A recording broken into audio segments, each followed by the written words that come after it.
Karibu kwa mara nyingine tena mtazamaji wa The World News katika kipindi hiki cha ulimwengu wa siasa. Mimi ni Adam Hussein. Iran imeyataka mataifa ya Umoja wa Mataifa kukataa vikwazo vya Marekani na kulaani shinikizo la baharini.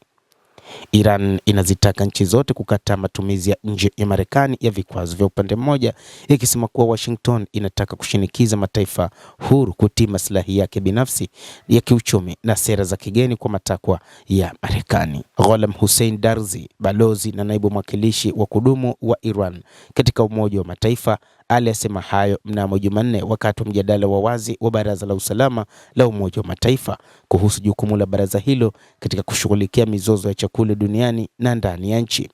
Darzi alitoa wito kwa Baraza la Usalama kulaani na kukataa hatua za kulazimisha upande mmoja zinazolenga kulazimisha mataifa huru kubadilisha sera zao halali za kiuchumi na uhusiano wa kigeni.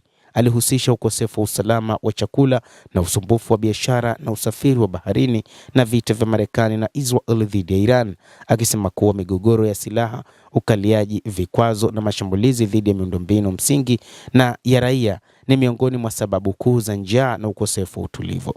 Akiukia kuhusu mlango wa bahari wa Hormuz, amesema urambazaji wa kibiashara kupitia njia hiyo ya kimkakati ya maji haukukatizwa kabla ya mzozo kuanza. Alizilaumu Marekani na Israel kwa usumbufu uliofuata, akielezea kampeni yao ya kijeshi dhidi ya Iran kuwa ni ukiukwaji wa mkataba wa Umoja wa Mataifa na sheria za kimataifa. Kulingana na Darzi, mashambulizi ya awali ya Marekani na Israel yalianza Februari 28, yaliua raia 3400 wa Iran pamoja na maafisa wakuu wa Iran. Pia alisema awamu ya pili ya hatua ya kijeshi ya Marekani iliyoanza tarehe 27 Juni iliua zaidi ya raia 60 na kujeruhi wengine zaidi ya 630, huku ikiharibu viwanja vya ndege, madaraja, miundombinu na usafiri, vyombo vya habari, vituo vya utafutaji wa uokoaji na mitambo ya hali ya hewa.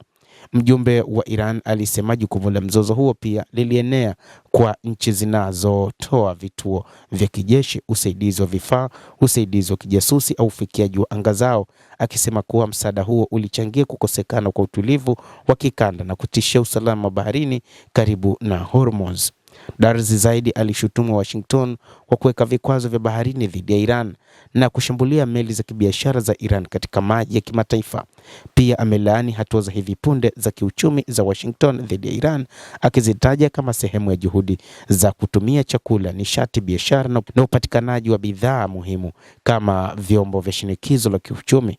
Mwanadiplomasia huyo wa Iran alidai kuwa hatua hizo zinakiuka kanuni za usawa wa mtu huru, kutoingilia kati na uhuru wa usafiri wa majini, na kuzitaka nchi kupinga utekelezwaji wa vikwazo vya Marekani nje ya mipaka.